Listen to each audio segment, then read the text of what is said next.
Ojifo bosome that's all osana bosome eda etoso edu enwoche medin ede shaibula sisi ahase so eye solid tv Ghana kwadwo amankwa afọzi atrase osin be ma so gina camera na ki message say on subscribe ya subscribe to solid tv channel aya share link the like page edu nkomo echewunia ko comment section na ja comment topics na ye de ba no de ehye obubia no ko ne ko twero no ho na enne ye wo ensem mebre e de bre me ne kodwa mankwa afọzi etena ase no ache papa na ase ya no nkwa na eba ibia mba no pono so ba awie be ne de ya enko besie ya kwa asa ba behia mu a ene ye ba bedi nkom ne ensem egu pono so edoso me no ka say the new patriotic party the third time omo delegation omo akwa hia the base and penning for dey na free sa meeting mu de aba as part of our organization and na say bia at the papa bi wo the base ni mu a NPP for Monsan camp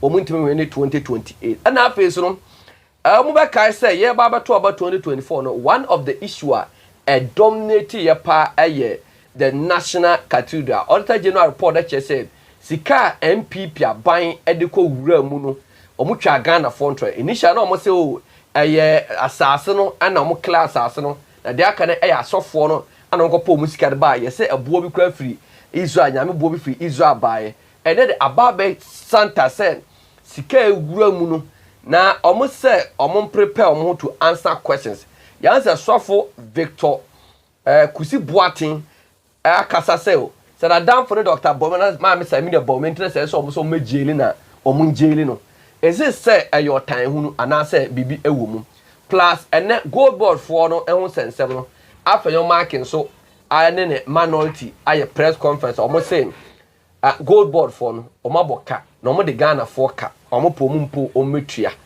is this something ye genuine and that's some genuine for motan and as the normal opposition statement bia and some way Afrobeat kan wana pay wi anwumba ye de ba so ba bia obia no ya mo ache amo ha amojo amo akwa ba mo ba atrase kodwo amankwa fogzi o ha wona e ba ba boa me ne ababa ensem mu ma wate mpeni se pampa ne ma ba mu no ya kanidie no bi to wona e ba ba boa ne ba ba mu na obi kan se me kire mo se sofo yire anyima ankenim se ade sa ya na sofo wona sofo maame omudi maye e wo mpaebo mu nti anya aba ne se de kodwo amankwa ba kire nsem maame koma kodwo amankwa fogzi akwa aba na yen startem kom kodwo amankwa shaibula sisi akwa aba yaja na mpomoko yame tu minti bibia edaye ensam organo se krono de ade nya chepe nsem wom nya che no so de yeden ya nsem wom ensem de se bi ensi abonten kro bisi dem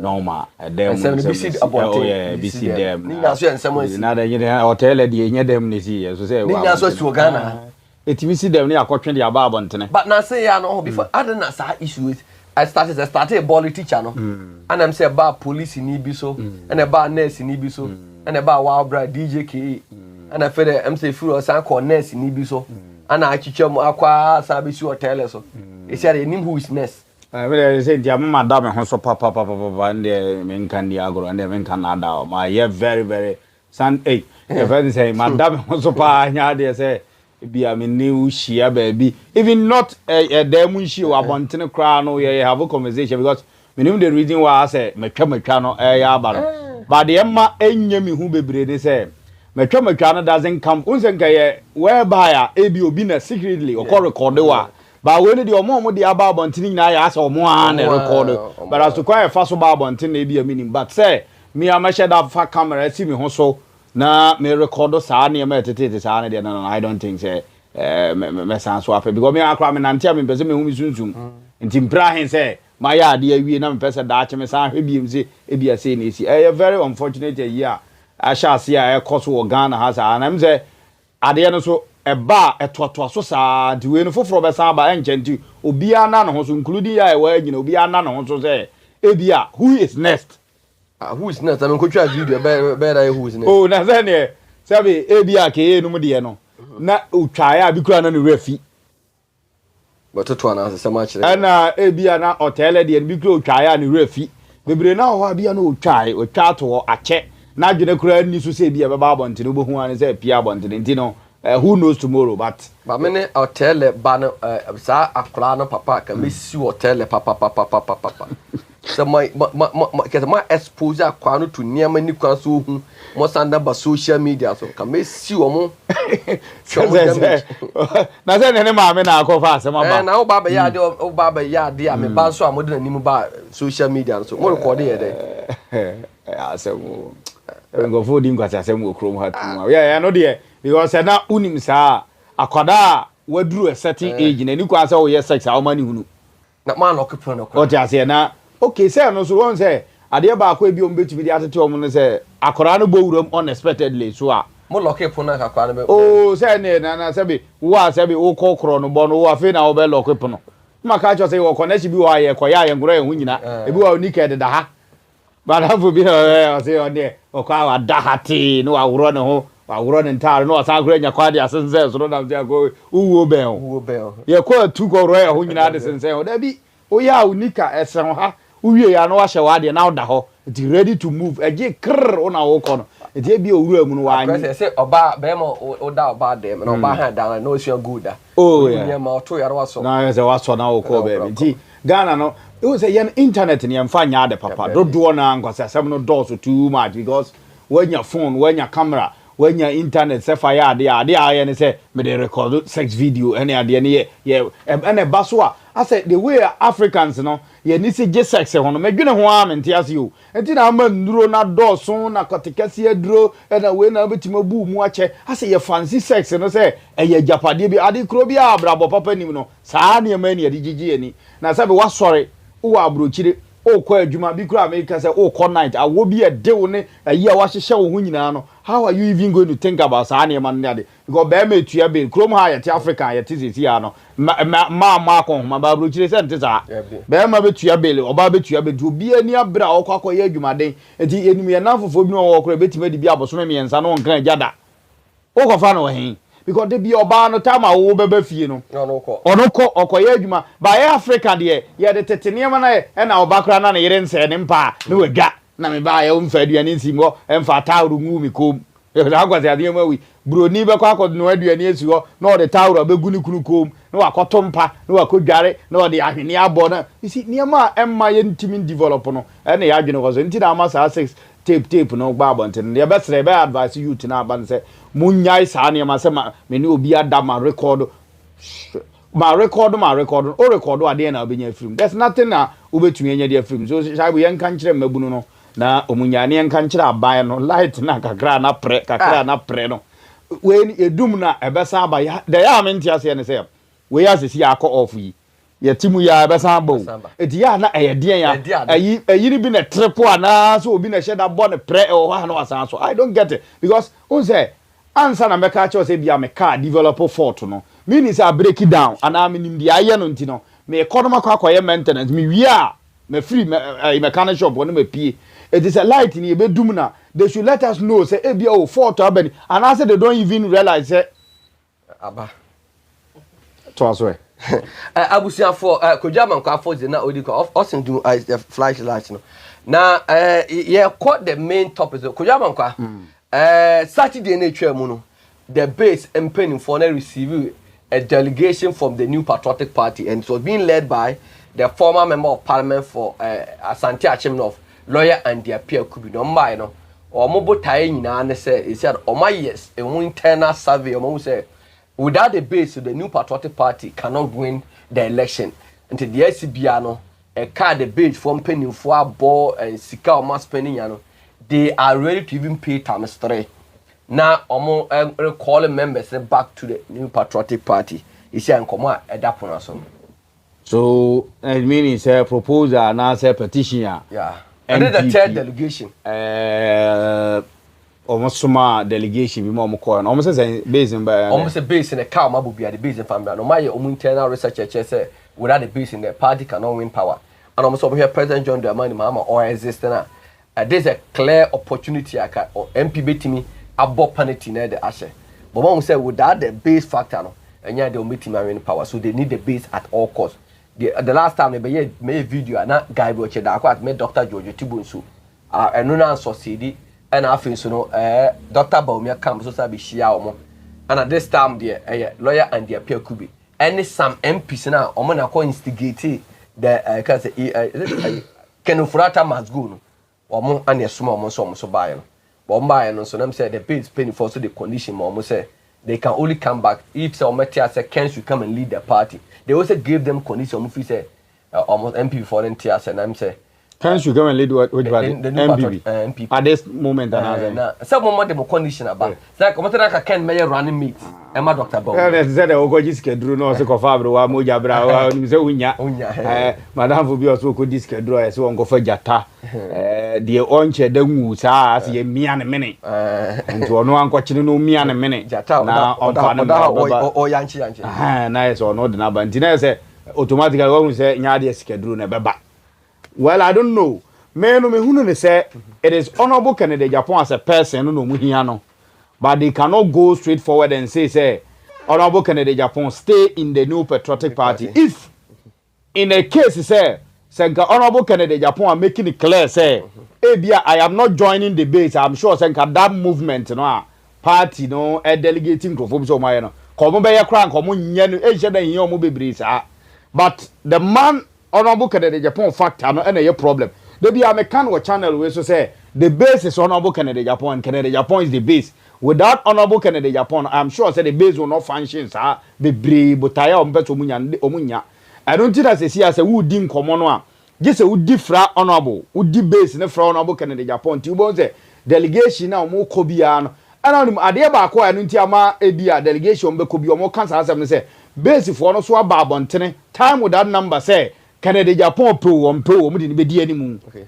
Etiama obia opeso approach Kennedy Japan bia no just or the and also obi opeso approach base bia no just or the fact Kennedy Japan because they know him to be influential person. But to tell him say omrana omedi say ontra NPP amanyu kunma because na no chamabuti as go grant interview one kind radio station akọ no or can say ono de obi ntimi nche obi so ontra political party. Okay.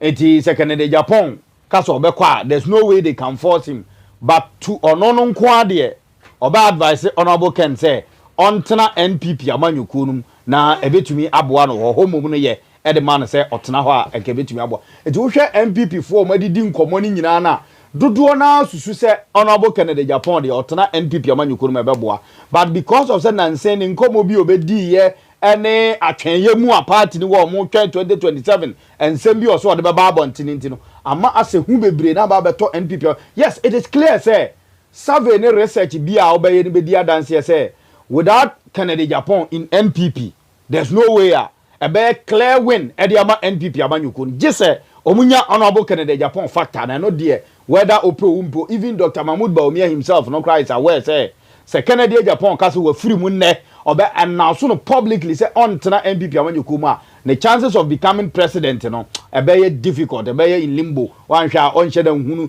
the opeso onya no so ye because papa no e wodom e na dodo na o makọ base ni nyina dodo na the honorable Ken ho do e no mo de ye even ye won crofo bi kro mo support NPP amanyuko na e ye honorable Kennedy Japan ho do no mo de support NPP amanyuko no maybe na o mo ye floating voters and I say Kennedy Japan no or appease to the floating voters and the masses on the street, you know. And some of them, no, they don't belong to a political party. Or no, sorry, no pa. And I say we are. A do see a sorry, a kotoa bad. They're not going to be any piano. But ultimately, a be obisuband. I go according feeling oh party baby no. And then I'm to aban and famano. South phone no. It belonging to honorable Kennedy Japan block, you know. It's the MPP looking for honorable no there. I think the right thing or more, you know, to them no there. I know they are the best decision because research bia be prove am wo hu say second free mu a percentage or the be kono so no kra kono on base enwen ni a o ma so enwen ni mani nye because we be here on the percentage ni the about be so wo de so but no credit here no credit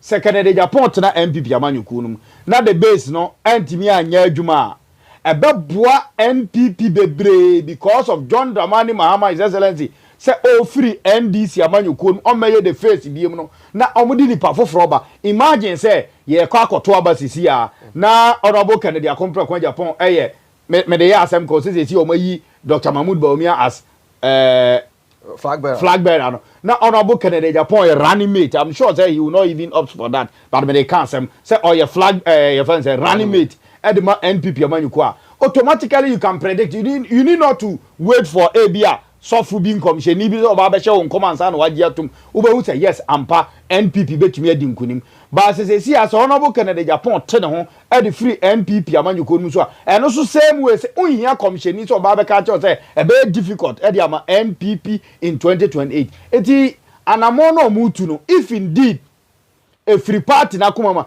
But here is the case. There are also some members in the party. Ebi a party no sutu anamonse no musu utu ni say. Eno ame the picture bi kire Austin na MPs are no mo ye signatory to say honorable Kennedy Japan every mu no. So sa ankrofo no say omoso wo ho a na party mpanimfo so soma delegation so omo nkonom no honorable kwa akokasa na which because MPs ni bi akwa sign say Kennedy Japan mo mpere wo MPP amanyuko no onfa de musuo nko. Here is the case. Party is also sending delegation to visit Honorable Kennedy Japan to talk to him. So which is which? And Basa now as a party that is indecisive. I say a session of people be person. And I don't know. A Basa a very danger the honorable because in a situation and be pel within the same party be no some pel no. So why you careful? No one take decision about Boawa or have a cock or Jen Guasia. Over corner fino or more a side because Fidian Yesum Unimo. Because so many power. They should all come together and say, so this man, the Yenina Peno, Yenina Benyana Kepe. But in a situation, Nipa be great to Bobo, no time at Lisa Hotel, can must go. No, now your party penning for pan aquashio. Yeah, now your party to two pan aquacosia. So you ask yourself, say, how come says Atam mole for Necosia, grassroots for Necosia, and your Gabakato be possible. But in a program and as an eventer, high profile personalities. Party no rank and file of the party na ekwakochia no mutimi allow ema boys bitimi the banners na niam ba ho eba be display eba ye whether they were 1 2 or 3 crown it tells you says am penifo ne binimu bi yeah na masa na party hierarchy no eni penifo atwotwo romo party enim hu bi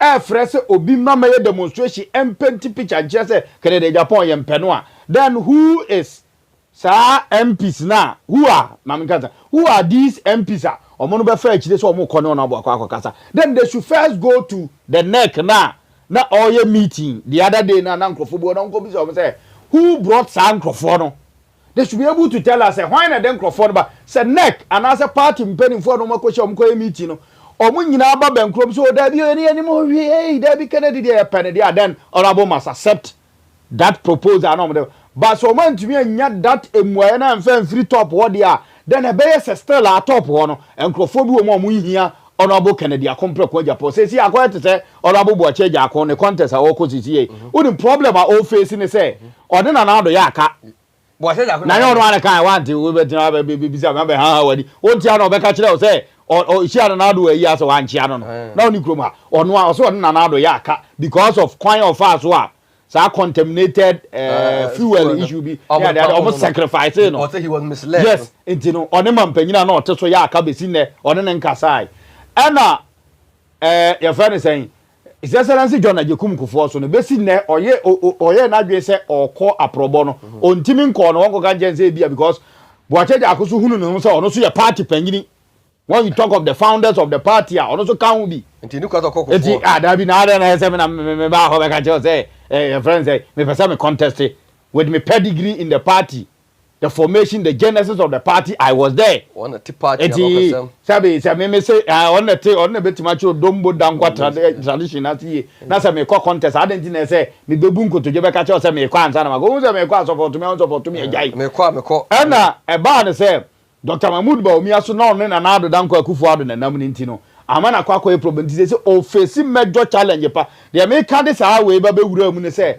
top no ye o madwene say o mo mpewa now we wadwene say o be wura middle na o be nya problem so honorable Kennedy Japan must steady the top no enhwe wu say top for no o mo pe na say top no pe no na e bia from because already form for no dey o mo dada it is a middle class kakra bi da abronya no type no o mo go vivini no so o mo ne pe na enye problem but as sort of one pen na say ase ho no water that masses no grassroots no the base no water that no say eno no wo man that the aka bi anyewe but so anye careful na say sort of pa ne pen no a be difficult not only say form of form because bibi omo chechiri bia na chechiri firi soro ene ye de abafom it is omo so anko pen na be difficult am this ankomodie we ne de I think honorable himself no is a matured politician or a seasoned politician or no abetimi atena se na wahu say okay we menye say na menye say and you see one thing so ne say honorable so atena ho ama the base for no edi ni din afọ mu ku awie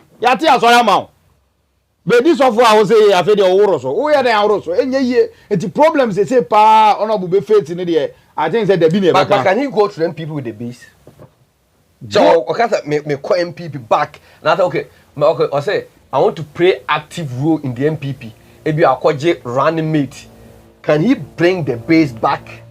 Yes, that one there I trust honorable candidate Japan so obetimi you say the reason why America so obetimi say honorable control the masses and the masses are within the base. Okay. So honorable can just call them one day and tell them and whatever they say be 90% of the members within the base will listen to him. I'm telling you. So honorable Bass is here now say on the base top hierarchy ni ba be din komo the likes of Otibonsu any more makani nyina hia no no din komo say honorable kwa a bidding or kwakoye. So you cannot just come and then take them say me form us hard or mako because and they know joy. Yeah. Ebi ananka or intention so be independent be an obe form political party. Others or maba ka hu nyina whether they had intention of forming a political party or going as independent candidate now no that their ambition has come to an end or halt because o maba be joining the base. It is okay say omonko NPP trasa or what saying. So you have to go and lobby for them. So okay, if that is the case, I yansu your proposal idea babe go ni. Okay, me mpeni mfo a omo the base ni mo no. We ni na ebia esu egu pono so a ye ho de. That is how ebia say a person a form union government o, say a person ye college o e dey. That proposal na say etimi ko. And let's say over regional level. There were many coordinators of the base. No mu belonging to a political party here NPP. Okay. No mu crop positions. So say ne over form trust ade o mu si apampa so say yenko ne yenko ton a. It means say nipa no aba na sesa o. Or nipa no ye e bia friend say or ye polling station executive or ye constituency executive. Enne ohunu honorable candidate Japan bi papa ewo mu ohun say ebia NPP ni na ani ni ye nti no o se wagyae no se ne honorable nko akoye negotiation na saafo no wanya bia mfa am so what will be their future. It will also create another problem for him. So that negotiation if they are doing it on country party they say okay me mpenimfo a even though right now no on declare so the base member but everybody the one su ase the what asase asu nim say the base ho din aye nyina na ye honorable candidate Japan din a ye de abata ho ntia sabi krom ha ye te asantema aye kese nyina ye wura din a ebata ho ntia o wa din ni firi ho a ebe din say e bia obenya de ye say ka wo hwehwe no eti din bi wo ha wo de bata ade we ye as say ye atumi ko vie gura hen gwa bi betima power so because of baby o wo ntia ono hwe heneka yes obetima power so bibia ntimi nya wurade a bibia de obeye obi obetimi ayew eye because of din ode ato ne ho so no nti na ma wo wai say din ni free no so onye obi a sa na tie eti say wo wai honorable Kennedy akompre kon Japan no free base ho a ebeye den na wo wai no the free individuals bi ho ebeye den de amom nti say wo kode a then you carry us along no so kra no honorable must first sit down with the base for no because you cannot just go and do negotiation without them and say so party for na ba dem aba kasa say NPP dey me party dada me free mo enye yie oh yes sir o credibility oh yes sir do an for the woman because most men fan say be about 70% 80% of on crofo no mo do e wo NPP mo no and o mu nyina akọ gugu the base ni mo yeah. And now, if you are going without doing proper negotiation for them to also know, say, for them to also feel, say, they are part of where you are going, it means you go, they will leave you there. And to say, no, I feel now, I feel now, mind you, political party, the new patriotic party, so only the enemy, it's a basa, I won't say, na that a yina now water than you will not, or you may not get it again because, or more, no more hypo, or more, no more, pia, the mawa, and then. Emma ebia wani mo nyam kosoro no waja mu akire enti wo kwa hwan na ekoye pia enti wo bonso on nam wo sa no wa kwanten kro enti so ohina ya tu fufuro wa envie no udi agora unkonya so afo anu omko ye nyina beja wo adwane because say ye ba na ye so a wo do ba ye ko ye so nya ohini bi enti ye so as what be ja ho amwako to honorable that negotiation no as so otimi toto ne ma ye no ohunu kwan obefa so a odom but as to say obebi say am say onkwa na ama ne nkode it will be difficult for me to sit here in this akonwa wem na me nkyere say onkwa na ama ne nko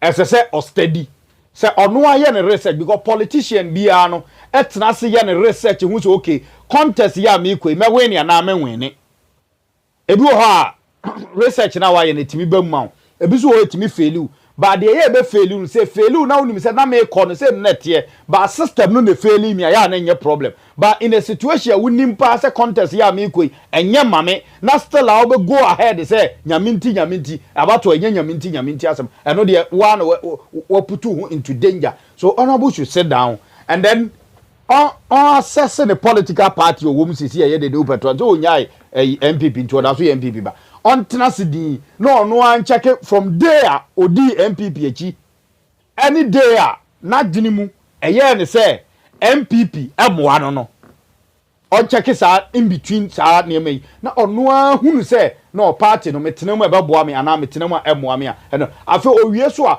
on consider dodo no so omode ne ho do akwakote asore de ama no dodo na ene o ma sacrifice o mu bibia de aba bedi na chi ne so no se okwa obeja omode because Yesu Kristo kura ekọ no oja na chi di fo no nkonkron nti na okache on se Pentecost da no mbo se nkonkron ba be sisi mo pampam nti uja obi ho akwa because Yesu ba na suafo ebe twa no hia omone ne nante binum kwa amane binum yese enye Petro kura na kwotwe sekra afere du ba bi oba na hunahuna ano nti amane o mo fa mu no okọ no hu se no boys yo mabre mi nya o mo sa anko nti o se me kwa meja mo nkonkron e ba be sisi mo bati anase mo pempem nti so honorable Kennedy Japan ye na adwene se okwa then o de beja the base fo no is either he go with them and now say ono o mu nyina na betena ho we ni ade ye se honorable part of the NPP persistence approaching the base for say at all costs we need you. Sir, can the NPP do all their plans without the base? Dabi I know the TO and say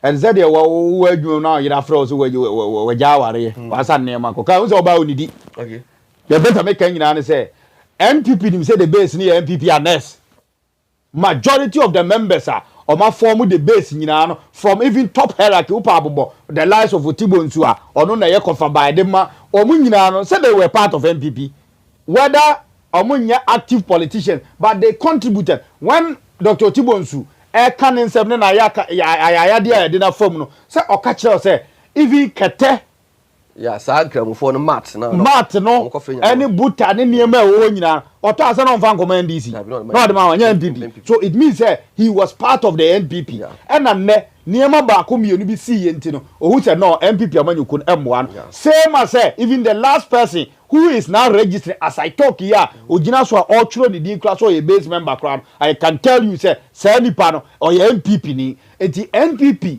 omo continuous approach no tells you say and as so mo na your research about be wuni say no the base for no to do na ye NPP for wo na ni ona bo Kennedy Japan ko Japan achi and now o can publicly say enam niema omo de ayo na bo Kennedy Japan ti no NPP nyama nyuko abete so enne say honorable Kennedy Japan ka say or back to NPP it means he's going with you isn't it it no sa research no and NPP amanyuko na ye omo timi hu ni say no majority of the base members no dodo na ye honorable Nkrofo and honorable Nkrofo nso no omo ye NPP for kakra bi ena na bia omo ye floating voters a omo no belong to NPP and I say NDC and a few ones and it belong to NDC CPP PPP omo de honorable ho do omo de aba be ka the base no ti so omo tumi hwe na omo tumi gi the base ne ba omo members the moment NPP betimi atena se on concern ejai the base for so omo nko no what implies ne say omo jai half of their members to go so it means party no ma pai mu mienu e de fa na ye call election na wa the number of votes a obenya no wa pai fa de ama obi so automatically wa ja tum to obelu ti no na ha omo anti de bia no omo pushi nya sa se be se nya ono bo nko na ye nipa wa ja MPP se o se ado ye jai han bi mu na Boniface mu nyina o ma jai so mu nyina akọ so mo wusu no ne others nyina so o ma ja akọ nti ade nti na omo no de party ni nko omo so biribia because omo fi se omo kwa omuni dudu bia even though friends say election and as a politics no we deal with numbers but enye number bia keke Enti yanka say we deal with number, but we deal with numbers. And no ejina homa bibi. You will be ho numbers, obi so ho number. So hope say ando ebe what number back in the Japan be what numbers. And until na party ni put pressure on so sa no. Abusuafo ha say Solid TV Ghana Shaibu Lasisi Koyo Amankwafo ha na Austin so ejia camera cha yedi enkomo. Basically the new patriotic party members have met the base leadership for the third consecutive time. Na omo argument ni na say the base ni ba bia kwa kodru eka bi omo abobia no omo mre fie they are ready so omo tua hoka if you can say the finance omo na omo toa so na ntoaso no say omo ye adwuma e dey ama the new patriotic party anko omo ye sad because omo hu say the base ba bia ekono ya ginsebo na Kojo Amankwa na o share the kwan so NPP fast so ye omo regional elections no constituent election. Is this not enough for America? Oh, you enjoy the beat for the monko because you talk about constituent region. No, I successful. Enjoy the beat for myself. So it is not about how successful Wabano aye. Say, LMD can catch us. Say, whether say the base will the base new nipa 927 to about at the regional level. Hano one nan come to about. But what it is, and they say the whole cover who and they say.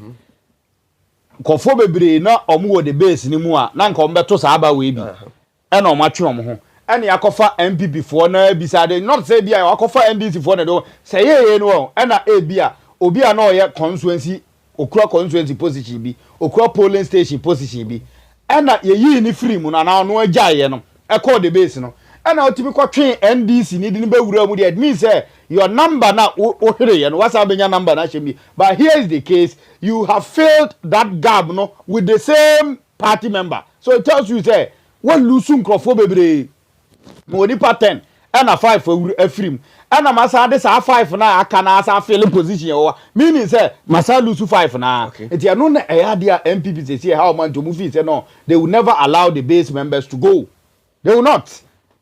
They will not. I'm sure they will not. If only they mean business, there is no way they will let base members ever call that.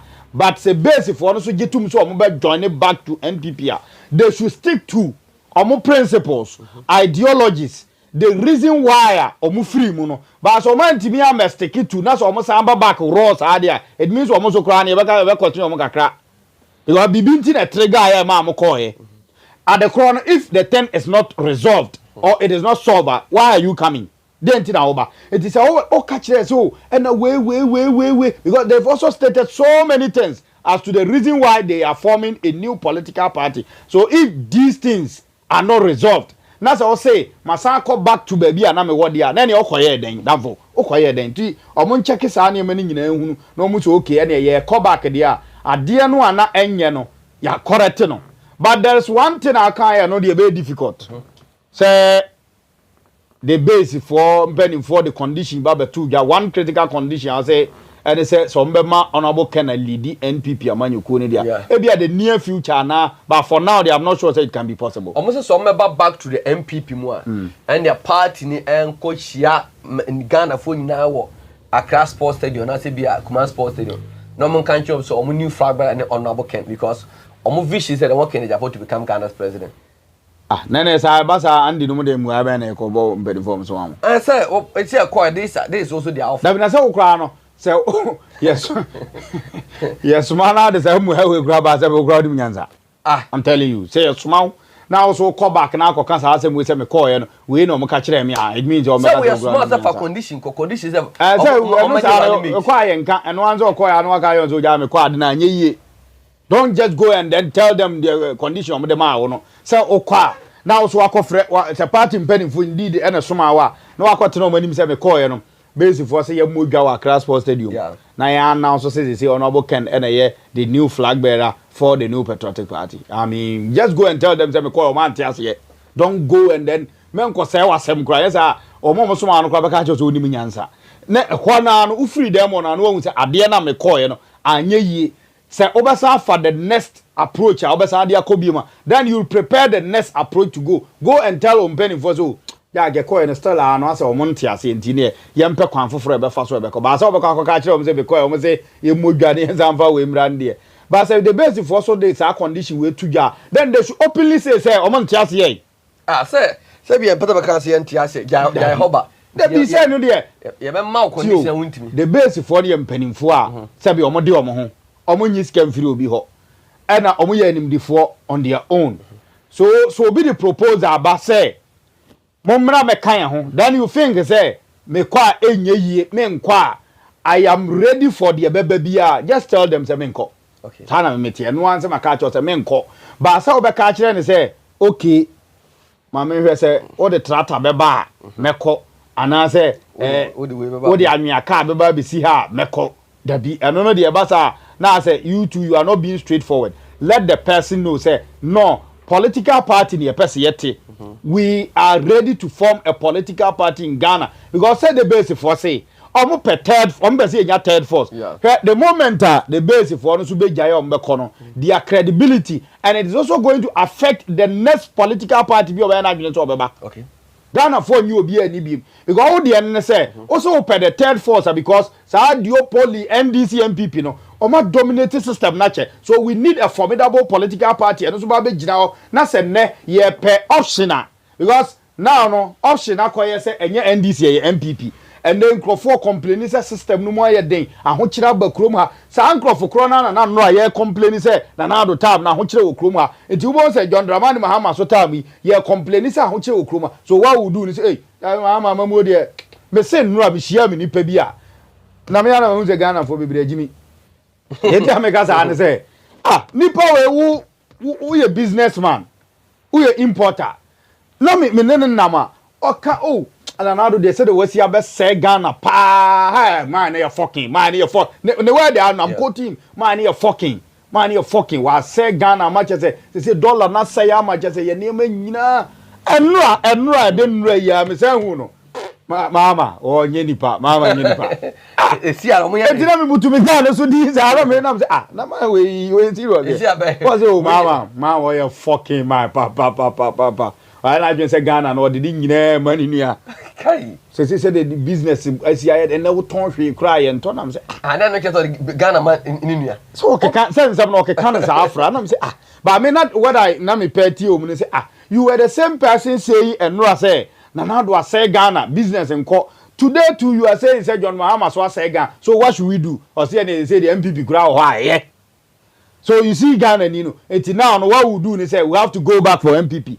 and na the base for be catch them my tia say nkasa abre no eduru say anka binipa na o kasa asem with ka he will not go and refer to NPP again can no benya option for us okay ma wo nanado any NPP administration mu niam say niam boy yedin and ma experience NDC John Mahama dey so niam say so why must I go back again I have to move forward it may come forward na need the base no and no near there ne ama Ghana for bebre or discerning minds no kra dia tum say bia they would like to join the base and they say all of a sudden na be catch say you are going back to NPP there na any the opposite or catch say asem na be catch na oboa na say opposite o use ye keke na ya adwini bi na opposite oboye number 6 bi na opposite o de trick here and the man kokodu sad so the base you also think about anima we nyina say what they are doing you know it is going to affect our democracy the omo ye na betimi affect your democracy because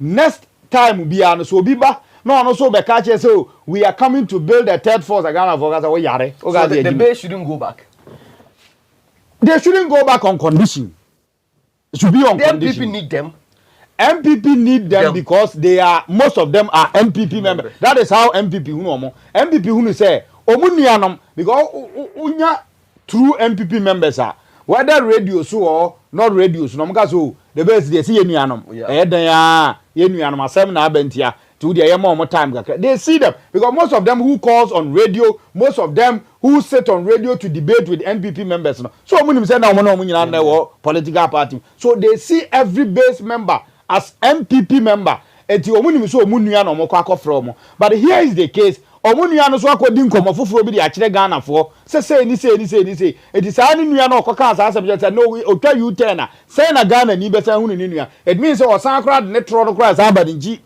no kra na on can osa it is even going to affect baby a oba na omaka za akwa we na mebo to say who say we kra men kon say menye den to say nsem bi asisi during the flag bearership race no and some so it is a say if Honorable Kennedy Japan accept to join NPP, is he going to apologize to Ghanaians or what?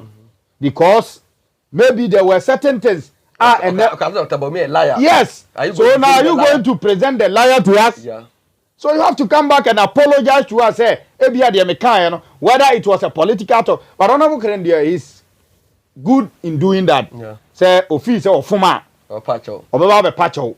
So the moment of Begia to me, just was on the Pagana for Chow say, me na me catch them say Dr. Mahmoud Baumia is a liar. Or your true for share or meboa on your true phobia. And no so they can be a how to present it. Unless say Obakan say during the political debate and as a heated debate, we can win near there. But looking at near my metana says here me who say yeah NPP for no and you bet to me get to me ashe Ghana ye free NDC for themselves unless you polish your statement like enantina some microphone bebre so ho mo the base mu a yi mamondin kasem the base communication director Foster say no NPP ni yeah afi so wakon wakan sem bebre a kire say NPP no wo hwe niema NPP ni ye ni the way NPP ni sitie na enye political party e say kaniba and I said nipa da sani odo hu kokoshim bi enti say necessary aso obeka NPP hu obeka ko kan say oh say gusita mu yon ba to DC so obokoto bo kan say I can say kura jima ros yan so mu nya say no uba jiso ba mu nya fiam bi mo ba ba no uba mu nya sam kan when was the last time hu gusita no so campaign you can campaign Hopsado Hopsado no atoto na ni awe no no this ba no dey Hopsado no atoto na ni awe no mind we but obi a open credibility dia bibi no obeye mum untimi kan he obetori mum na no nam hodi mo so hunu dia wo can because what commit to along the line what can some now who says here who MPP mu a Jesus otori mum dia some mekan wo na na sa wa hyehyɛ wasum na ibi hyehyɛ o me kan wa o kan wa na ka se sa na nipa je wa nsɛm di enti asɛm na da hɔ no Jack enya asɛm ketewa. It is honorable tie the base friends the NPP kana as a so tie kwa akire yie and as the base for so be tie the NPP kana so they should also listen and listen carefully. Now say why must the NPP sit down and allow their party to be divided into three? They say you NPP, you UP and you the base. So a hono ye mistake party mpanimfo no ya maybe o man consider say Honorable Kennedy Japan, the influence na no kura. Okay, so I no consider them consider. Now they know how powerful Honorable Kennedy Japan. But a bit more fan say party there, a bit kwa biba. Okay. And they never anticipated say there will be a formation of a political party. Okay. Never.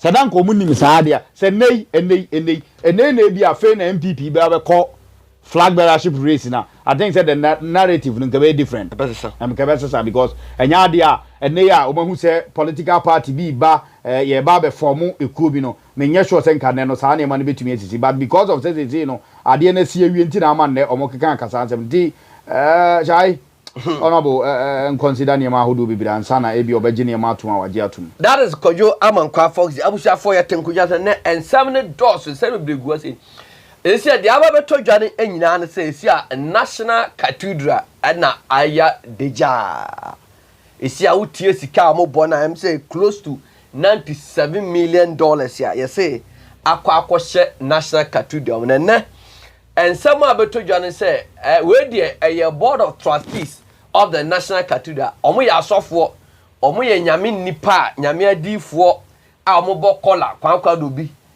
na ye de omo to board ne so. And you know, they should prepare say omo ba be defend omo ho. Enye amanyofo na e ba be defend enye NPP na e ba be defend omo ho. Na lawyer Eduji Tamaklu enso aba be di nkomo. Na won so akansem e de afa National Cathedral no mu.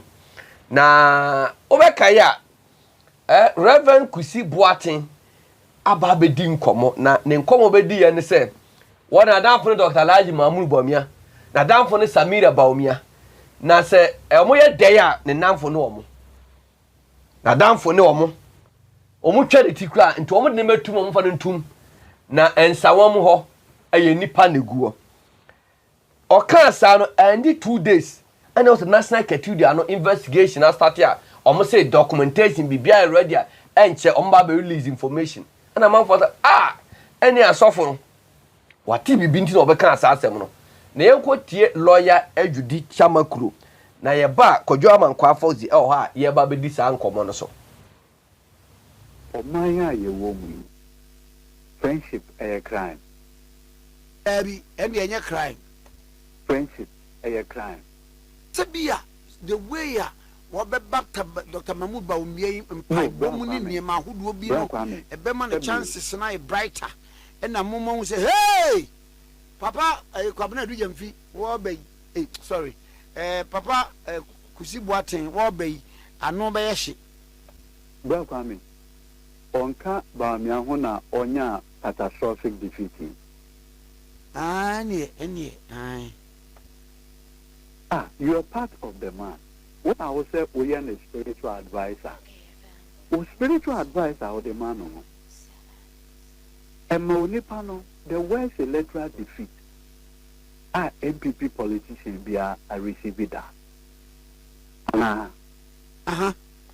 So honestly, why would the NDC be afraid of you? Why would the government be afraid of you? Because even in power, no more executive authority. Which me to could be Bia, which me call Israel, Jerusalem war, echo Bibia Mapakamo. The end result was a catastrophic defeat. It is sabi. Why would the NDC administration ever say or chill because you are a friend to Dr. Baumia? Why? Sabi.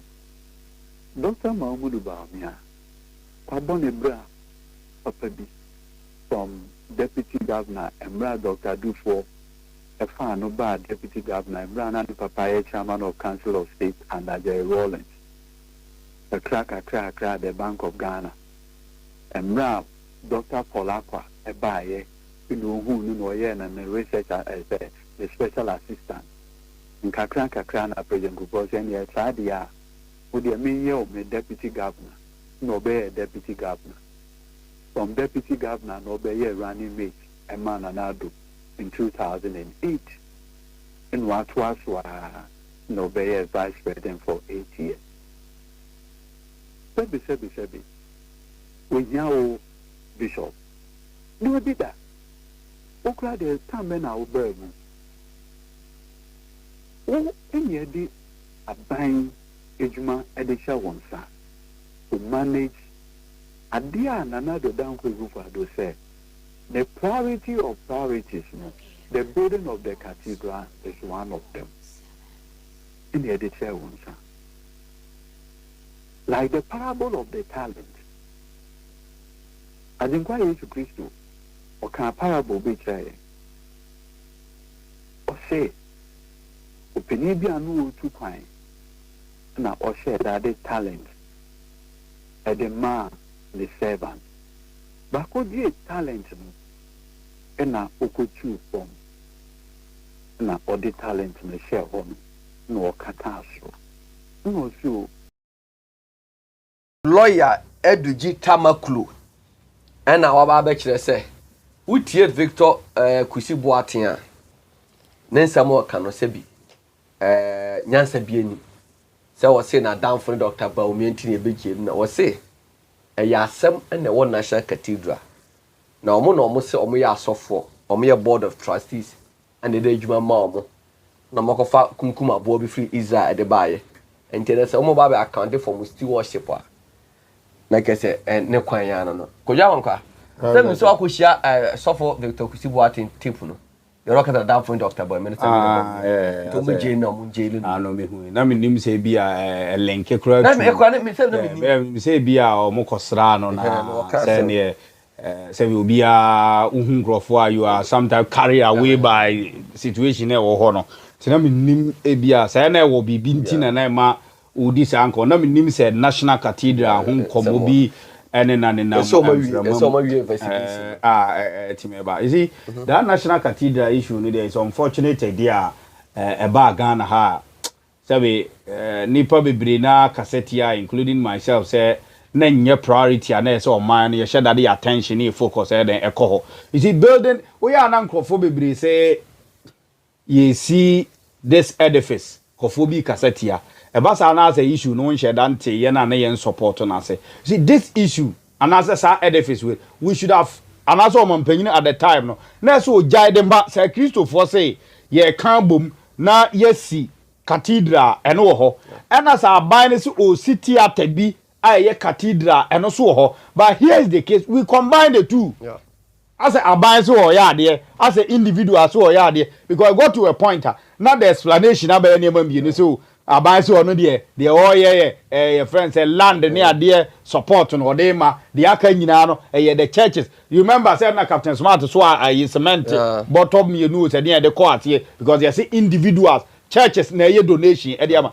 mi wa say na ade ni nyina na etoro na aban committee sika e de egum and problem as CIA wo CIA sika no a akwa ye ntimi anya ade no na me problem o say ye no any yetimi asia obi ene obetimi akasa tie because at the end of the day ye betimi dia ye adwuma atete national theatre see we say nyenне but still no egusu a eye adwuma say ye timamufu asabi ye pe bibia kasa amre national theatre tell me ye sure say yate ho ka dada but issue no say see ye di ho komo no say ye say $97 million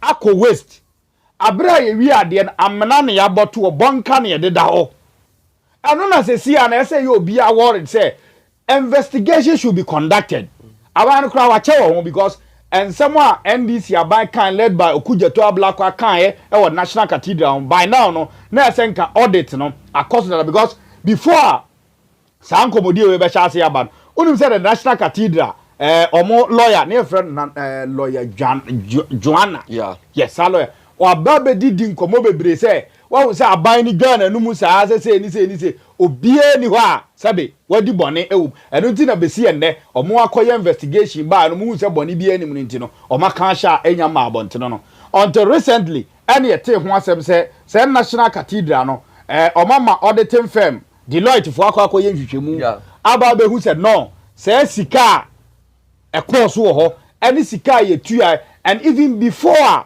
na National Cathedral no crown eba be shase architect na no crown sika aban no committee de man etua de man before ankrata sam crown be ba sika puduo yes sandi sika puduo ade ma architect na ono crown oba be adwuma no na ade ba ko ne say unim say ho na lawyer judges for etete ho ya bubu judges ne bangaro atu agu eno abaye o man ne ka government have to go and then build bungalows for Eddie Ama, your friend saying, judges na no moto one. All in the name of say, Bania Babisi Cathedral. Ya committee at the Sika room at Tisika, the Aqua, yes, ye, we have a sister Abbey 8 years above the snake Kamako. Yan to me, I wouldn't say, be crying, I sit down, bosso, or the cranker, yen sit down, and rufu, and ye be Bianca Sabia, young complete, and yet is a hospital, Yanka to. Be a 90% stage of completion. Be a 80%. Where the none. I'm not so if I see any individual be I say you want to defend this now quite say your political party but see continue say we are talking about $97 million.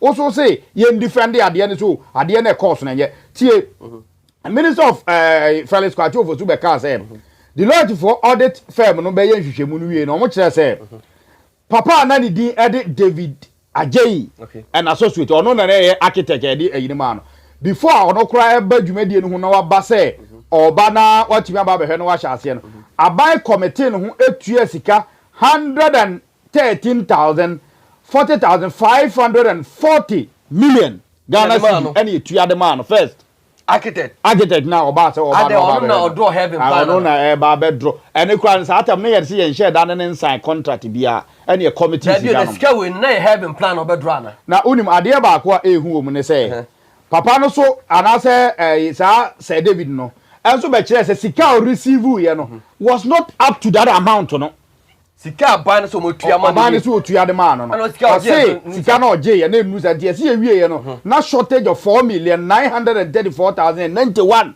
40 billion Yes. Put the billion. Ashoto. Say sika no cry see etua. We see matua say na we see me receive say because at the initial plan no say na say get etua de ma no. Na say etua 113,000.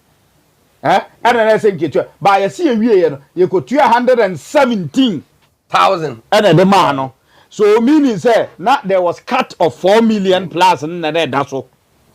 Cut ye be do so no. Obiaje. Wadi ekwan ho akwa obi ho. So this is enkomo asesi a ye di no Ghana ase na ye si ye besi cathedral ye tua sika se dia ma architect oba na oba be draw ne ma no sika se akwa du ye wie ye kura over 40 billion akire kura ye hwehwe ye hunu empedifo board of trustees omo da ade na no nyina obi aso se wo no kura wanya adwuma anyi sika na ko jama nkwe Ghana mra ne kruni se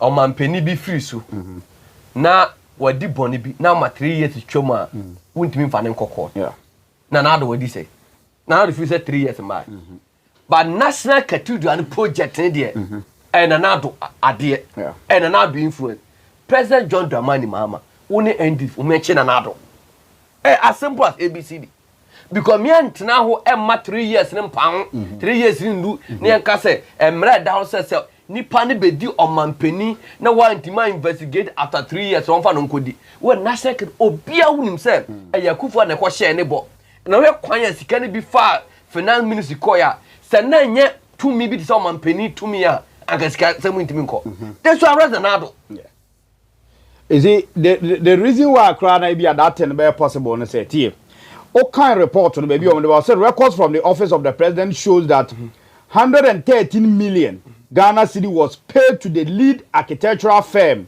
whereas the firm also reported receiving only 117.9 million, leaving the unexplained variation of roughly 4.9 million. From the office of the president, documents now say yes, sika na see tuadema architect 113 million. But ye ko he so na sika ye tua e de ama architect no so ye 117 na do so akofrem so ano wan so so obeka no kure krom ha akofna ye adwuma krom anka do obedi no kura che oye ka de kure ha ye na do be twa ye ntro se ade no eye asofo na esi me was from office of the president and a payment we Akufo de se che ne no chena ya ana ye che Akufo who Akufo what is the case in say from the office, but I think there was a secretariat within the office.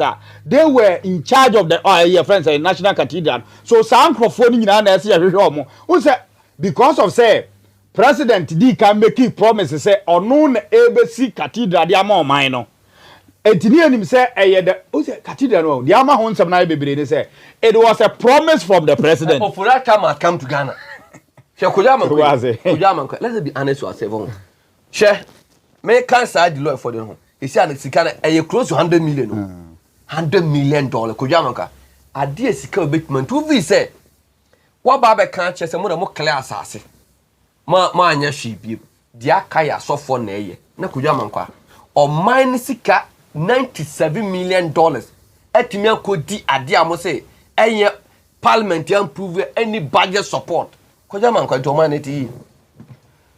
Baby a shock kese ma Victor Kusibuatin and say Obeka Saya and say the audit also uncovered an unverified 2.6 million loan transaction involving JNS Talent Center linking to the board member Reverend Kusi Boating.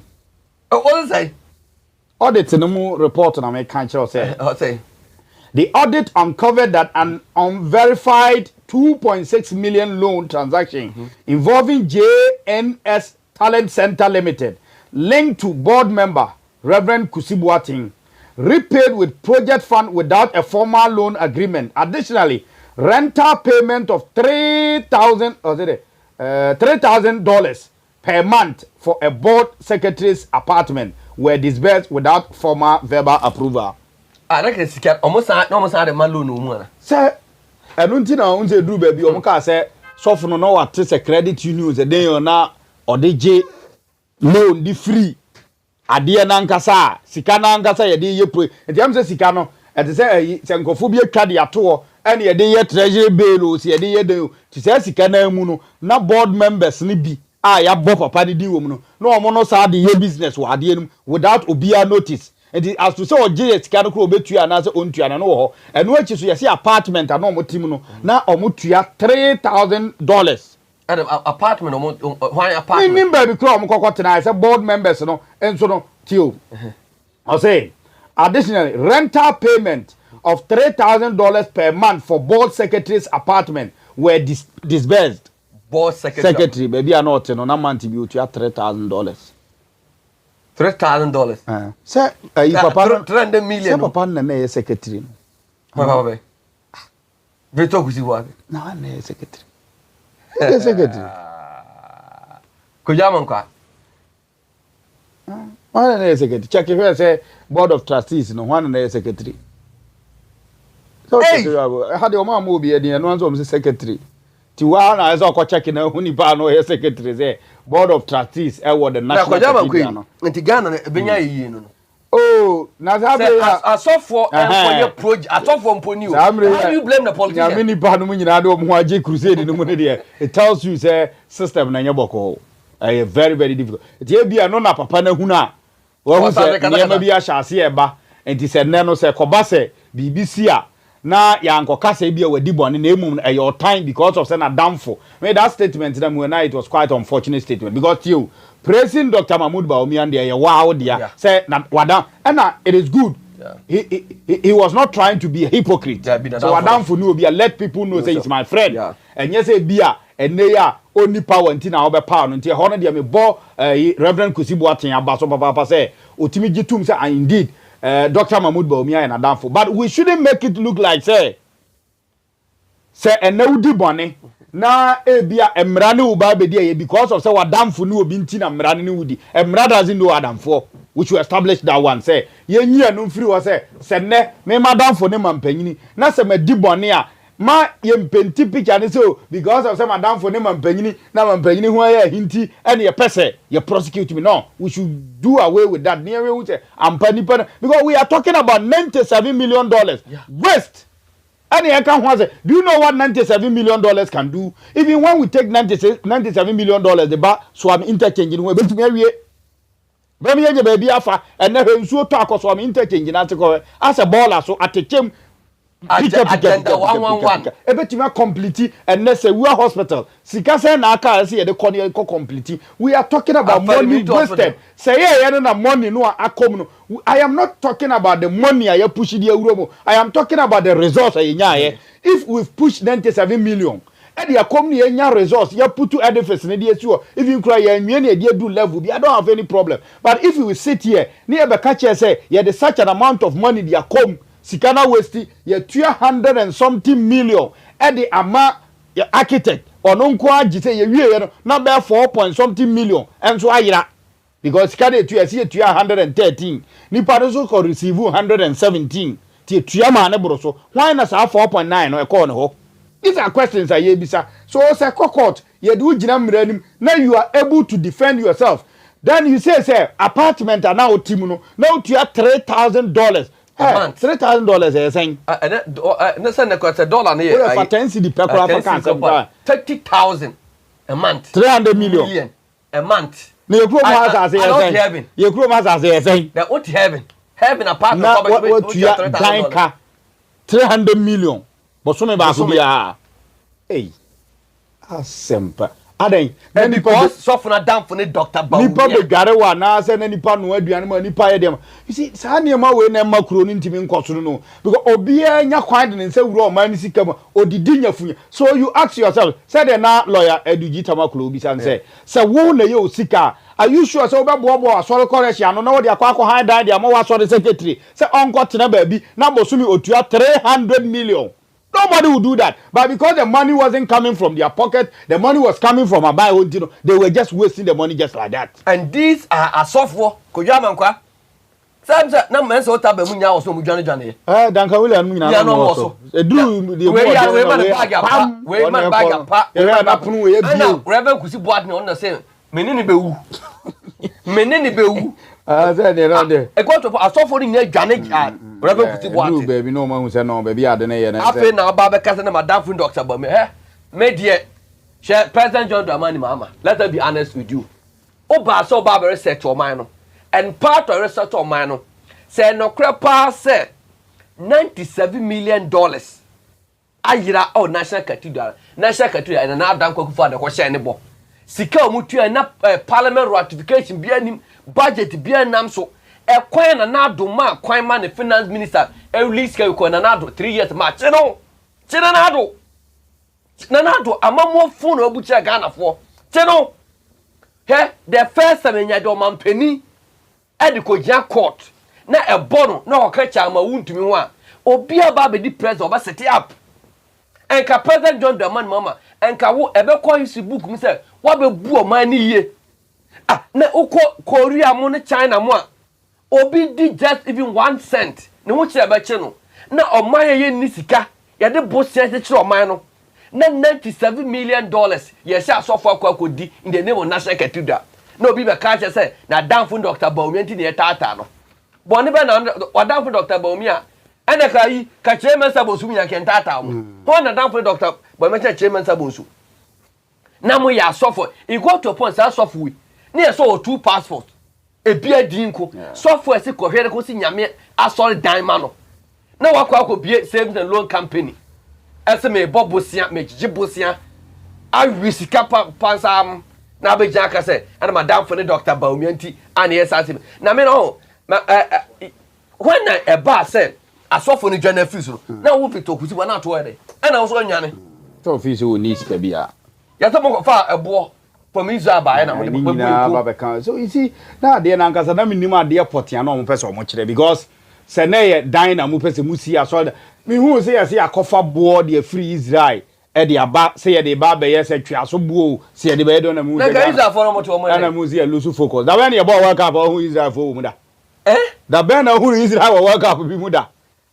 akofa bo se twa so bo titiru nti wo de ba be ye twa so bo se mo de ba be so on say Ghana mo ko fa se wailing die na bo on say Ghana no asem panimfo no enam say omma so omwo vision bi omba bebu o man tin kwase ade bi ade de adada o we wo be kom no na ye obi na kodada ma asofo na na kodada ma mpanyini ka za asem we kire no se ye nkofa bu obi mra na o ma mpanyini so ye ka za asem ne kire na wo mi se Israel fo akọ work up da se bo etimi ye nsenkire ne a na nka wo mi se ade ne ya ball bebrebe nyina ye hu Israel fo wo hwan ne ka za asem ne kire o enti wonni vision a enkrofo bi be dada na the way as I say no your religious leaders na force do om hu wura amanyosem no care is not taking one day and ade ne say we ya no maka say ye dadoma no na asori ma bebre yesu ya jimijimi nti nipa na di nsem hunu ese se ye be jama mra ne na di no ubo say yes yan e de ye tata ye sofo asif se sofo ne ye o ma obi di ona se bi ambaka se ba obi o sofo ben pa ne betumi asori no say asori collection no kra nya ne dia o eya asori ma ne sika ne ye aboabo no na ama collection be be na o say watimu 300 million e de ama me say me mko ye adwuma bi won kranma no me kwa me na e very say hotel apartment and as a hotel na manti bi omuntu ate gasofo ko be be twitwa be kan ho me koba na be ka kire ne sa asem we 1 month nso won hwanka 3 days wo be twitwa be kan ho so da say a month say 300 million wa boda na masori da ni nyina misi ni say but ya hwa masane ma na koso then you get church members also defending this road and na ma society no ye ntimi nko ye nim no shai ko jaba nko ahe ma men ka asem kire mo he sofo ba ko a national cathedral no ho bom mu onim ne ho sa software Kenya man pene first Uhuru Kenyatta what the Bible dada kwa ya ja kwa rusika makwa kama kwa ni hu se sa software ya za e wo Ghana se no ana opamo no na waye na adwene se won na ni ate ana 1 2 ana nyame se he sa software no ho ewurade nyankopɔ me ka asɛm ho ade a ode Dr. Bawumia no sa sofu kro ya etimi mia soma ne ba ene woni doctor oni boy bi o Dr. Bawumia fi aye kro omutimi ko to ade so Dr. Bawumia pono achi no ba fe Dr. Bawumia se eno na ade mi hu ye no enye so wa sha wonkom ade mi hu ye no enye mamma fie mo mpae mo no aba wonam fie ho a obọ mpae saa osiemfa mbichi ho ye be kọ ne akyeche ade tuntumi da to Dr. Bamepro na echi kramu papa kramu da fo na me mpae mo na papa kramu da fo mu muni no because ade na kwanya fa be to no pro echi no onim eso obi o Dr. Bamefie ho and omo decide we e dey azar politicians na ba ko na dada ala ma ala nkopam yellow e hye no yellow na hye ala no what the dada ala say ena ala metima be di president ya Ghana ye sika because sika man anti one fa yellow and final sense de afafa no ko onya ase na asofo timi sakia e dada politicians akese hwe ana unim revel usu bempa ko na nado okunya unede onne ko what na nado se Ghana for mo hwe makaya ye to aba na nado win 2016 no aye revel usu bempa ana dada na nado no na mo no de akunya na won na dada na nado tama na ntina obi akunya man ntina obi akunya na to na duro but say it became say ana I hope I got about to what na dada na nado ata na nado 2017 wona mana ho atanka TV bonsa again asofo na ada ana omude na ho se sofo timi daada o mampani amo nam na akunya di nachi sofo timi daada o mampani no na hanka TV bonsa kodwa mankwa ade asofo timi yedu Ghana si na se ne ma o mu kwa asore ye bo mu dibem o mu dibem na ho mampani kwa daada no o mampani ebere timi daada no ye ko no oda fo munumunu ho because obi ti fie ho a sofo na use no timi daada to koto ade we twene ne dan achi wakoto atwene ane afrawa najo si e bom pan mo me no bom pan nya me abie mani mo hu sa ade we ampa ade ba chi na ade so da fichiri ho papa kremo da fo na mom pan mo no da fo munumunu ho ane akwankyira kese ye koto oil bi free ayi India ba na ya be yi ade o da achi a India oil na India ka na we na ho na wu me se Uhuru Kenyatta nipa no de bi ko di no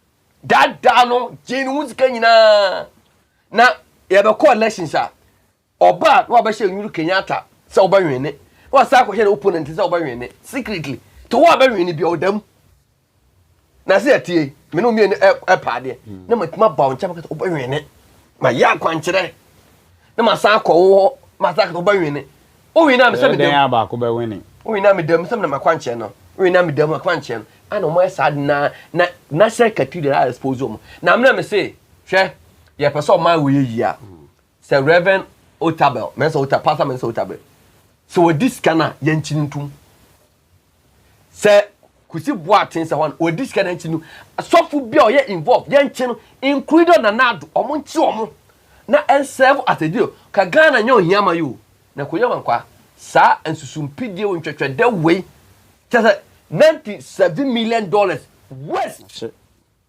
ase ye ne ebetua na a certain president dia oso akufram so I said oba be yo man ni ehwe do man akofa okan mumu ade mo kasa too much na sabi Ghana you be property a kobron say dey akufu ade be run na o NPP fo a o mo say ye reorganize ya ho ye recapture ye person capture power o ba be dey ba NPP so mo ma be dey o ma to na say cathedral so na ene so am interchange mahama ye me fa so o ye pam hwe mo ko we ayi sawu akwande mahama ye ene Crawford market o ma secure over 107 million Ghana cedi sika o mo de ba be nyina na 179 isi o mo si Crawford market wi o ba be den kese ye base for e dey adwuma ba na wo MPP so ba be den na o se edit tamako em se o second tape me boa bo na ye mtie no na yemra na yemesene ko wie wo afa market mo press conference no ana se yenko press conference no so me boa okay wo tie edit tamako no na second tape no mra okay ko jawan kwa esi ada se oya nkofo MPP fo esi amakwa akwa press conference mo say that bre gold ball for Naboka na omonti asesa meje mfi akoye gold akoton gold aboka na opompo o de Ghana for ka obetua Yeah, they are down. I say mo me that issue na nkasa na me share dan My young tear there after mark mo kan. Oh me ba o wait there. Sa 22 billion losses here. Almost gold board aboki. And then who bill? Ezika ben na ye de beji bill. Oh we as said there tie. Yes wo we of phone sa na wa hwe won sa. We as aye wo no. Se tumi ba won sem na se wo de tata obi a hweniye. And this for nam NPP for bokrono NPP for bokrono NPP 40 say NPP 40 say gold keke mun koton no gold mun koton gold mon ko boka 22 billion cedis afi baako ya kan ya no mu visa mu didi atemo a na ya bohu na mu di eti ebubom yo me ba o wait there sa 22 billion losses here almost gold board aboki. And then who bill? Ezika ben na ye de beji bill. Oh we as said there tie. Yes wo we of phone sa na wa hwe won sa. We as aye wo no. Se tumi ba won sem na se wo de tata obi a hweniye. And this for nam NPP for bokrono The minority leader also you as NPP 40 tumi ba won sem na the tata obi a no hweniye. Na na say NPP for the school and the first akwakoton gold so the aboka o chese IMF report to be oda mankwa asemo sa gold issue me hu so mo kan bara say me share dan tiase na me share dan di akire bebre as to the reason why ama minority na accuse gold board especially Sami Jamfi and I think say Sami Jamfi so have ma response be say as a time hunu bi and afenyo markings airtime no but the issue of say MPP so ba mu a won be kire gold board o say MPP ba mu a gold board mpanimfo nyina no ene wo mu nyina beto wuram na o mo kire o mo so a bail conditions they say afenyo markings say o mu nima de kro because they sika de apem okay enye sika na be bail condition ebia o mbekọ osoro ahemam no makobu nkotojo onyankopon anim aka nze meja ma yen se de ebere bi so ya bone do so wa asasi so no soma osoma odoba baako ma ne ba be wuji adasa odoba baako bi so edi bone wa ha soma bofo baako no mra no metwitwa anyi Sami Jamfi you see the ekoso no so won say ebasa it is putting much pressure on the workers of anasem perform that gold board na no okay because I say oye adwuma na obi gina wachi say oye dan ya me do batum oye dan ya mecho ebasa you don't get the best out of the person until you best there whatever for your markets no you see problem ne say as ye ni gidie wo judiciary no because ye gidie wo na the minority feel say Sami Jamfi discard they can take him to court yeah than say be just mere threat ne niema oba me you say when we begin to do this e ye mem ha when you was so ba be you see obo say the moment aba be sa dan no and you so ba be you see sa o ye be me ye chi ni pa gum de nya me problem me dem say nko mo continue no mo nya sa de na nka scam crofo but ye chi wa tum so a it should be in line with the mra yeah my yan sorry kekese because your time because utie Sami Jamfi on also say MPP for susu say enkugu omudi ye ni nyina gina wono any others and that one there it is true Dre Sami Jamfi Dre MPP for Okroma na mo ever MPP for no mo edru ba bi no wo ka MPP mpanimfo nyina gudem e ma small boy no wo Dre wo mu de ball total nam finfini ta Dre omti ono susu say eno na ene MPP for person mu gu ne hu fin e be ka se oba ye no we diska wayese na on de ozu say say gold board no yes no na ama dollar na gina and so ama fuel price na dia na ekofom yeah that one there it is true but as to say gold na omototo no omokoton a sika per min little knowledge na me tie o mu ne say on say gold no omoto a yekoton in dollars yeah and I mean fan say bia watoto gold ni say na de agu ho with the aim say on paper they say bia me will say ho this is the amount of money you see what they are saying it is not about say bia nipa no call no wakwa diska no ba akoton ye no sika na expect so obenya no so okona exchange rate ni difference abamu a definitely you run at lost yeah Tebi a memfa say watoto gold no ene okọ abia world market say ne ton gold no say okọ na wa hweso ankwa akoton we ne de aye budget de ama onim se sika say na ade beba wa hweso ankwa akoton na de yese me de go me de yese me ye we kakra na akoduru na sa so atia it means you are going to run at loss and they said the fuel aye ton ya say otu wo ankre e wa ha na so okọ akoton na wa hweso ankwa akoton na pack de gu ha na afa ba beduru ba bi no na obekona world market no crude number forma meaning definitely you kwa be running loss so they should let us know say eye sabi na akoso say sameje mfi eye sika no wadi ana say okoso okọ akoton ade no okoye no exchange rate any niema na say price na ye ton gold no world market no and necessary enti na ama canaba because the kana afanya markets e body na nya kaketo if indeed it is a car no man ye lusu a ye nhwe kwan fa so ye lusu ye say you be negligence na ma ye lusu sa car dia then the person must be punished for but say you be negligence na mum no a world market price no na asesa na amasa ade na kwakudo they should let us know because ba say no matum futuro de agu ye ni na nenam ye say 2.something billion ana sabire no 2 billion cedis o a na ne ko sika dada no akoda ntimi modi ene ye say ashoto anasa ayira de na yira obi na diska no anasa bia ye koton ye no world market na atimi asesa na eno na betumi aboa me conversation no ye timi adi akire ye keke ba se koye se bia mere threat bi se ye be threateo anasa we susu wudi ye boni nti yesu ye bedu bi wodi ye nkrofo atum so the best place I target is samije mfie e so ye loud pa nti ye pese ye kana no tum therefore ye be make sure say ye ba mu edin beto na ye ba sa na nye governance ne ye na emu na koye say ye tata nkrofo keke we should do the proper thing chama wuntimi kasama for Dr. Pargrief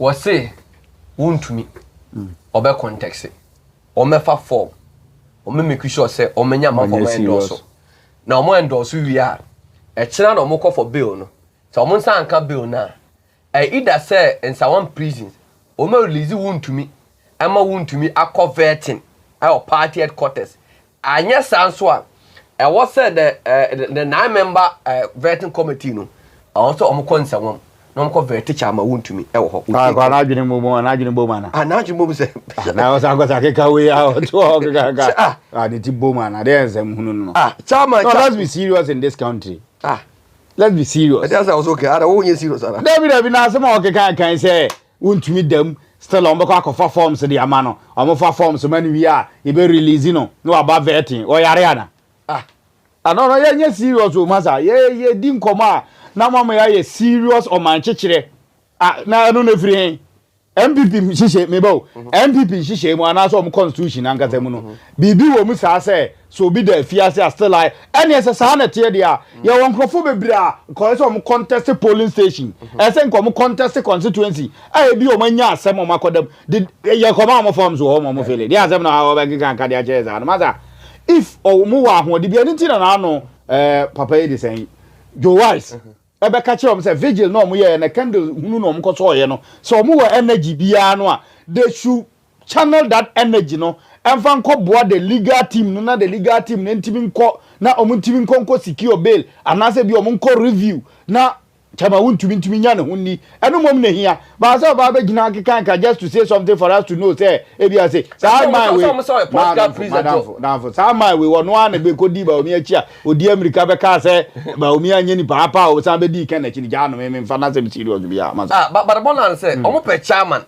o say Orwene Kwampo obo operative from Sawamo and is going to give the party victory in 2028 saying what's special about him now Asante Renyache governor.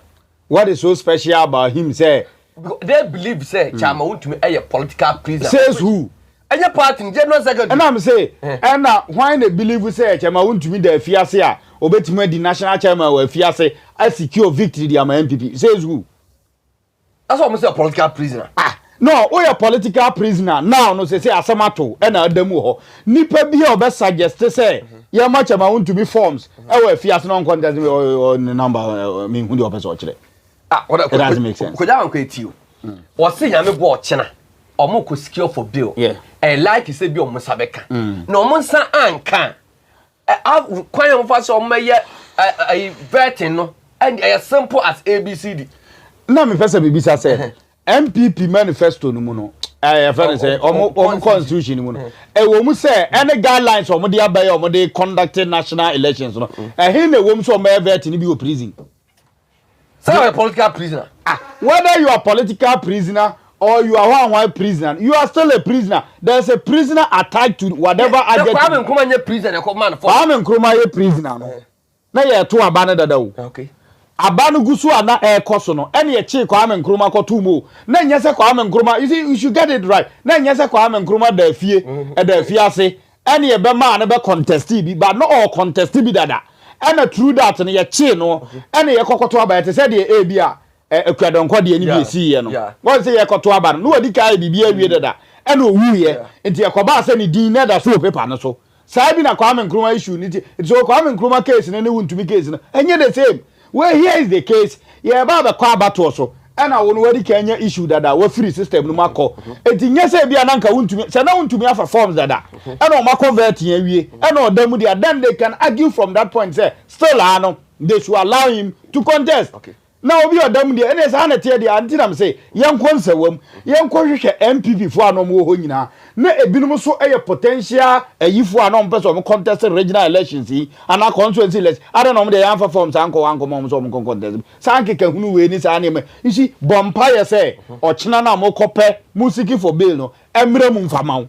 Now what the justice Slim Shah so aka. Was say sa bail condition na e de ba no. E bia nipa no was special health condition. Ana obetimi akọ siki so na se chama wuntumi se ne case se omoma no kan se bill so onko fia okọ kakra na so mo san eku na appeal no ebo na o mesa na ba sa on that ground so emwa ana omo hwe the nature of chama wuntumi na was a party no should be interested in say ne appeal no o metimi ayabeka say I reinforce some evidence na sa de we say there sa bill we say there nya de a ekira no ahomenya ana ahwe judge ni so a wotena case ni so a chama wuntuma dan for now obaada de ode ne kutu enti e say da opa ache say form no munya apeke ana no forms no dem say faso bi any so they should even stop thinking about it now me ankasa I still have I'm on the same page with the Dr. Srem Sai can say last time better me can say it won't be easy because say see ano a or call it for appeal. Now also call it for bail at the same time. No. When you are giving the bail, let's say appeal no kotiawa. The number of days I will be doing if you know say ya chim and I say ya. So over twaso. Over twaso. Now I'm gonna say not there what thing will fear no. Oh twaso say me fancy about 20 years. And we be 3 months will fear. Say depending on time on can asem no be wie and asem be otimi travel bi a 1 year it is obetwa 1 year ofie na say asem na ansa anko yi a will you go and continue your 21 21 years and answer saying it no can say it should always be on the basis say be an health condition and I say BBS here critical no there say nipa dam na so yare a ye ni free fiase e ma no hospital ana meboa ti ano no oba ye mekan town say o na o yare no ye ma okoda hospital no buy ye be mo kan dia to aso enti on that special condition there you have that liberty to go for bail na ya ma sa bail no akono akọ ho eni nyina na ya ma sa bail no ni nyina ka o prison term no because a condition ti and welcome but in a situation you are not in any condition be a critical e bia ehu bia na ye say ya ma bail say kono kokotena fie pending on your appeal no. When the appeal comes, that's a still ano. When Timmy and Ninkunima, that bill now the Baba Home and all the Abba Home answer. So, your more energy presidential pardon. No, just as I say, Sir presidential partner who's and this out was say, Sir Oman Penny ever move presidential partner. Yes, sir, all right to the Attorney General. Now, Attorney General so actual so they are called a prison service. Now, Omar so Nipa Sumas Oman Penny for man pardon. Then the Subati say, Oba Hono. What the suban be a dear kese bi okufi kwa kwonsa na ye no kata de so man panin fa krata bia de e ma se bia o me senti chama untum pardon so out tell the so but pardon enye easy say sisi I say there are several factors or consider and say presidential pardon until you say the mere fact is say you are a politician na call and president am pardon ti no no there say even e be bam kura be take time kakra me sure say sisi akọ da mu ya na president am pardon says na president no one nkro for mu ndie 3 4 crop da nkro timi mo pardon anu mu a anjanza no munya pardon one dem be so me ensansa so the pardon is not easy to get it yen ko tie paragraph me na ensem no kan report yen kuku tie do no pa me afre no you know instructed general secretary some call your press conference no party say they consider Chemawu to me as a political prisoner. You can be a political prisoner. That is, you waiving all other constitutional matters as it relates to the issue. It is saying what can say me, Sana constitution neka. Now so party say Chemawu to be a political prisoner. So you're a political prisoner there. That say in some course who court no, and yeah, their party so the be and the party co appeal. It is for me. I hold the opinion. Say, yema processes and go through. Okay, I see. Of course, appeal no ye no near to abayi. So, yeah. That's your konya appeal no we na say appeal this Chemawu to be acquitted and discharged. That's your to abayi no when ya kwenya and engineer about to Libya. And enye fair. So I see. Yeah. That's your man who nya kwenya na so koto abadibi. Not delegates for to abamano. No winning as chairman. The party can hold that position and say, we are waiting for the final verdict. What you say? If the final verdict in Lebanon, you are quitting near discharge Chemawu to be near swearing in as the chairman of the party. I see. Matthias, I mean, I understand, Matthias. In Yema, it's a process. Yeah. And Nina, so additional MIA because their future occurrences are in this country. I named that yourself. What you say? And then Chemawu to me, what's never to me, you before. So, it's yet commonly and near the year in Shiahu. So, the people who know my tree address on the NCSA, near constitutional and legal committee of the party. What you say? Yeah. The SISO, BB tree address on the NCSA, even to my side, they are called Supreme Court based on the 1992 Constitution. Exactly. On no be able to hold the public office. Yeah. It's once a yet commonly and yending common holistically. It is a court. That's a Chemawu to me, quitting here the Sardino. That's a Kiamana Quenya Amanako through process now. That is that we have deprived him of his right. I see. It's for you, Nidia. And as a member of the party. Right. It's for you, Nidia. The conviction war, Article 3, Clause 5, no, doesn't apply to Chemawu because party if he's a or a political prisoner, as simple as that. If I try to correct, the party so a political prisoner, yeah. So it doesn't apply to him. It doesn't apply. But you see, but my final question, I'm my final question in it. So, our 2 other cases still were caught. And Ubeka say, I mean, I didn't see a team no move focusing on some be clear in the ding. No song, no only any peace of mind because I mean, I'm almost in the last few weeks nature say, I mean, he's drained. Oh, I say, Papa no, in some no. I'm not botuna ade.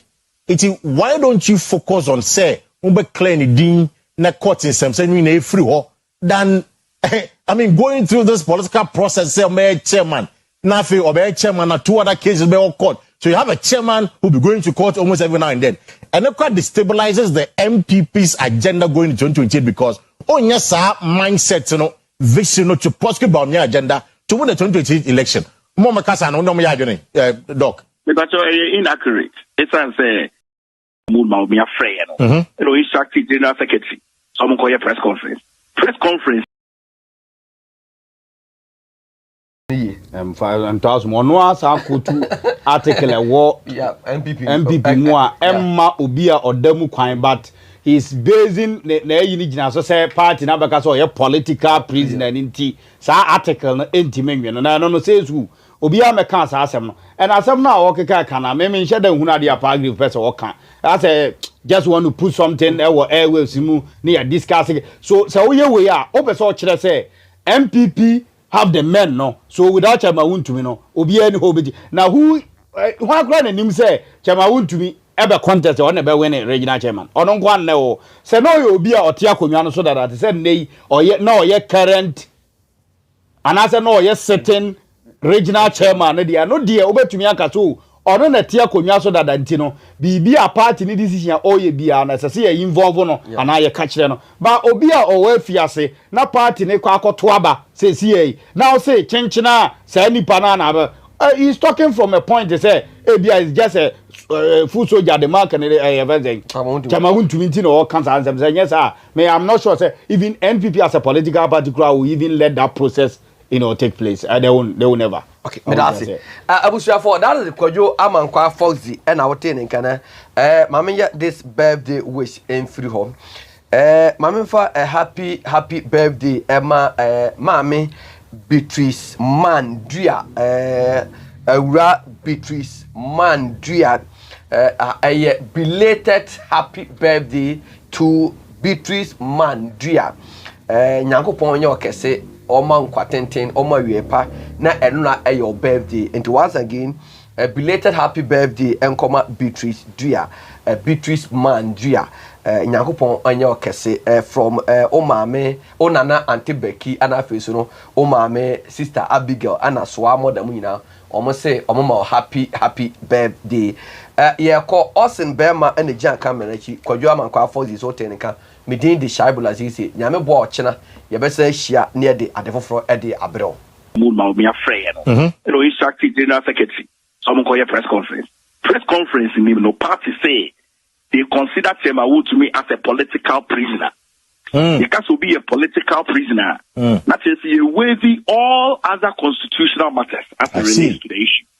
It is any waka say me. Sana constitution neka. Now so party say Temawu to be a political prisoner. So your political prisoner there. That say in some course who court no. And ya dia party so the be yetuma. And the party ko appeal.